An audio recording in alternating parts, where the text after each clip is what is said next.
As coisas são como são. Aceitar o que acontece com a gente é fundamental para o nosso processo de curar as feridas que foram deixadas, talvez pelas experiências ruins que vivenciamos e sofremos, talvez pelas decepções, pelas mágoas ou pelos traumas. Mais do que ser uma terapeuta falando sobre saúde mental, desenvolvimento pessoal, quero realmente, de todo o coração, ser colaborativa para o seu processo de se autoconhecer, de autoconsciência, de ter autocompaixão com você mesma, Esse é meu desejo para esse perfil, é que você possa ser curada das suas angústias, dos seus traumas, daquilo que te faz sofrer. E o lema que eu tenho como inspiração é: mesmo que sua dor seja profunda, você ainda pode florescer. Então, não desista de você jamais. Eu não sei por que você chegou nesse vídeo, mas o meu intuito com esse vídeo é justamente renovar a sua esperança, a sua coragem, a sua força e a certeza de que você pode se sentir livre dessa dor, dessa angústia, desse sofrimento. É óbvio que cada um tem o seu processo de cura, tem o seu processo de se acolher, e talvez você esteja fazendo algumas coisas que possam estar dificultando esse processo. Aceitar que não podemos controlar tudo é essencial, é fundamental para o nosso processo de cura. Quando você está numa situação onde você sente que não pode controlar, talvez o seu sofrimento, a sua angústia, a sua resistência e negação podem acabar prolongando ainda mais essa situação, impedindo que você se sinta livre, e tenha as suas dores, as suas angústias cicatrizarem. E a aceitação, ela não significa que é resignação ou conformidade, tá? Então, você aceitar que aquilo te aconteceu não significa que você está se conformando, basicamente, é o reconhecimento de que aquilo realmente aconteceu, aceitar que aquilo te aconteceu, ele faz com que você se desarme, que você permita que as suas emoções fluam. E ao invés de você ficar lutando, você pode direcionar suas energias para lidar com essas demandas, com as coisas que estão te acontecendo, e fazer com que, de certa forma, você encontre uma maneira de seguir em frente. Vamos falar um pouquinho mais sobre isso, mas antes deixa eu me apresentar. Olá, sejam muito bem-vindos a esse canal. Eu me chamo Sabrina Marli, sou psicóloga terapeuta especializada em relacionamento, traumas e desenvolvimento pessoal. E é aqui que você vai encontrar ideias poderosas, dicas práticas para que você possa transformar a sua vida. E se você gostar desse conteúdo, já deixa o seu like para o YouTube recomendar novos vídeos meus para você assistir. E é isso, vamos para o conteúdo?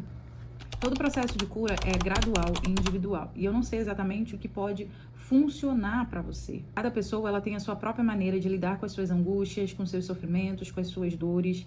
Mas é importante, dentro do nosso desenvolvimento pessoal, a gente entender aquilo que funciona, a maneira que vai ser eficiente para que nós possamos lidar, com as feridas que ficaram abertas, seja pelas decepções, pelas mágoas, pelos traumas. Eu não sei exatamente o que vai funcionar para você, para você se gerir, nas suas emoções, mas eu sei o que pode estar, de certa forma, talvez, prolongando a sua angústia, seu sofrimento, de você ser curada. Então vamos falar um pouquinho sobre o que a gente faz normalmente e não é colaborativo para o nosso processo de cura. O primeiro é a negação. A negação é um mecanismo de defesa comum, que a longo prazo faz com que o indivíduo não encare a sua realidade, impede ele de enxergar aquilo que realmente aconteceu com ele ou está acontecendo, e com isso ele não consiga, de certa forma, tomar uma ação. Então ele mais se sente culpado do que necessariamente elabora aquilo que lhe aconteceu. Então fingir que o problema não existe ou fingir que nada aconteceu não é eficiente para o seu processo de cura, para o seu processo de entender os seus traumas, as suas angústias e o seu sofrimento. Pelo contrário, o fato de você se utilizar da negação como um mecanismo de defesa pode prolongar ainda mais o seu sofrimento, a sua angústia. E esse processo de negar que algo realmente tenha acontecido com você mais prolonga o seu processo de se sentir aliviada e curada. A segunda ideia que eu quero conversar com vocês é sobre a culpabilização, ou de nós mesmos ou dos outros, Então, encontrar um responsável por aquilo que a gente vivenciou é muito comum, E é uma estratégia de defesa. Então, a gente precisa encontrar um responsável que assuma toda a responsabilidade. E quando a gente se culpa, a gente, de certa forma, está se penalizando, se punindo. E isso diminui a nossa estima sobre nós mesmos e faz a gente ficar nesse loop infinito de relembrar, constantemente dos erros cometidos. E a gente acaba se julgando, se culpando, se penalizando, E isso faz com que a gente não exerça a autocompaixão, o acolhimento a nós mesmos. E aí, como a gente vai se curar se a gente está carregando, um peso nos nossos ombros, faz com que a gente se torne pessoas muito cansadas, muito esgotadas, tanto emocionalmente como fisicamente também, né? E isso nos torna pessoas cansadas até mesmo para nos defendermos. Outra estratégia que a gente pode utilizar como mecanismo de defesa é culpar os outros, né? Então, quando a gente culpa os outros, isso faz com que a gente não se autorresponsabilize. É um mecanismo que a gente utiliza como estratégia, né, para a gente não ter que lidar com as consequências das nossas ações. Então, a gente acaba não entendendo que ao culpar os outros, né, isso prejudica o nosso próprio crescimento e desenvolvimento pessoal. Justamente porque ao não resolver o problema, né, a gente não se desenvolve na resolução de conflitos. Então, ao não assumirmos as responsabilidades pelos nossos erros, a gente perde aí a oportunidade de desenvolver a habilidade para lidar com situações desafiadoras. Outra estratégia que a gente pode fazer é colocar a culpa no místico. É o meu karma, é o destino, é o divino, é o universo, né? É a estrela tal que não alinhou com o planeta tal. Então, a gente pode se utilizar também dessa estratégia para tentar se isentar da responsabilidade. O problema desses comportamentos que normalmente a gente faz para se autodefender, se proteger, é que acaba justamente não nos desenvolvendo para a resolução de situações desafiadoras, problemáticas, difíceis, né? Então a gente acaba perdendo a habilidade de lidar com o conflito. Quem aí já se viu em situações onde não gosta de brigar, não gosta de entrar em conflito com nada, justamente porque não sabe resolver, né?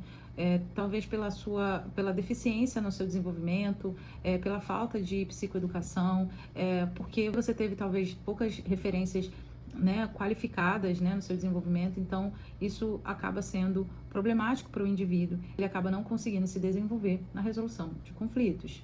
E aí ele fica rodando em círculos em comportamentos autossabotadores. O terceiro ponto é a resistência à mudança, né? Quando a gente fala sobre mudar, a gente fala sobre você se desarmar, sobre você reconhecer que essa mudança vai depender de você, né? Então, enquanto você não se desarmar, você vai permanecer nesse ciclo, né, de angústia, de sofrimento. E quando o indivíduo está em sofrimento, todos os aspectos da vida desse indivíduo começam a desandar, né? Talvez nos seus relacionamentos, porque ele está em angústia e sofrimento, né? Aí começa a ter problemas de saúde, né? Então, dificuldade de se alimentar ou excesso de peso, né? Comprometer as suas finanças, a sua vida financeira. Então, toda a vida desse indivíduo começa a desandar porque ele está em sofrimento. Aceitar faz parte do processo de crescimento. E ficar preso a eventos ou experiências traumáticas e ruins impede que o indivíduo ele siga em frente e consiga aproveitar o presente. As questões emocionais, né, e de saúde mental, elas surgem justamente porque ou estamos muito presos ao passado ou com muitas expectativas sobre o futuro. E a gente acaba não vivendo o presente. É como se você carregasse um peso morto nos seus ombros que impede você de caminhar livremente. Resistir às mudanças e se apegar ao passado faz com que o indivíduo não se desenvolva, né, não desenvolva a habilidade de se reconstruir. Por último, evitar a dor. Como tentamos a todo custo evitar o sofrimento e a dor e ter que lidar com aquela emoção, isso faz com que a gente não aprenda justamente a elaborá-la. É importante a gente reconhecer as nossas emoções, né? O que isso faz a gente sentir, como essa emoção nos deixa, né? E a partir daí a gente conseguir elaborá-las, né? Senti-las, sentir como a gente se expressa, por exemplo, quando a gente está com raiva, quando a gente está magoado, quando a gente está triste, quando a gente está se sentindo perdido, confuso. Então, quando a gente sente as emoções, a gente se permite sentir as emoções, a gente pode encontrar dentro das nossas habilidades estratégia para lidar com elas. E aí as estratégias que a gente não tiver, a gente se constrói, a gente aprende, seja no processo terapêutico, seja no processo de autoconhecimento, né? A gente vai se desenvolvendo para poder aprender a elaborar as nossas emoções, os nossos traumas. Então, na tentativa da gente evitar a dor, paradoxalmente, a gente a provoca mais, né? Então, a gente se impede de se sentir pleno e curado. E nos impede, né, de ver as nossas feridas sendo cicatrizadas, né? Acaba sendo muito difícil a gente esquecer se a gente está fazendo esforço danado para não lembrar. Então, no esforço de não lembrar, a gente acaba lembrando, né, e acaba sentindo. Lembre-se, né, o processo de cura é um processo individual e é um processo que pode levar tempo. E nem todas as pessoas, elas se utilizam das mesmas estratégias. Tem gente que acaba se deixando levar pelas suas tentativas, né, de suprimir as emoções, talvez no álcool, talvez nas drogas, talvez na relação íntima, talvez na academia, talvez com trabalho em excesso. Então, algumas pessoas elas acabam sublimando as suas dores em outras coisas, justamente para poder não lembrar, né? Mas a angústia tá ali, né? Ali, quando você lembra por que você está trabalhando tanto, você lembra que você está fazendo isso porque isso te distrai, isso te faz não pensar naquilo que você deveria realmente estar pensando e deveria estar se elaborando. E aí existem estratégias que você pode utilizar para tornar esse momento não mais fácil, mas um pouco mais acolhedor, um pouco menos angustiante, né? Talvez procurar ajuda sim de um terapeuta que te acolha, que te escuta, que entenda as suas demandas, ou quem sabe conversar com um amigo, com os familiares, né, para de certa forma você desabafar, você pôr para fora, né, você ser acolhido, ser abraçado, você poder chorar, você poder se lamentar. O que não pode acontecer é você se fechar nesse mundinho onde você se apega às suas dores, às suas tristezas, às suas angústias, como se isso fosse resolver a situação, como se isso fosse amenizar. Não vai, não é funcional, não é estratégico, não é inteligente, e vai te trazer danos, sim, a longo prazo, tá? Seja físico, seja de questões de saúde mental. Sem contar que isso acaba te distanciando ainda mais do seu processo de cura, do seu processo de cicatrização das suas dores, das suas feridas, né? E aumenta ainda mais a sua dor e sofrimento. Eu espero que esse vídeo tenha feito você refletir sobre como é importante a gente tomar consciência sobre os processos, né, que a gente precisa enfrentar, encarar as nossas demandas, né, emocionais, e aprender a lidar com elas, a gerir elas, ao invés de escondê-las, né, e fingir que não existe. Isso não é eficiente, isso não é funcional e, pelo contrário, aumenta a longo prazo as suas dores e o seu sofrimento. Eu espero que você tenha gostado desse vídeo. Se você tiver alguma dúvida, alguma reflexão que você gostaria de compartilhar, deixe nos comentários. E se você não me segue ainda, já me siga para mais vídeo e conteúdo como esse. E a gente se vê no próximo vídeo. Até lá!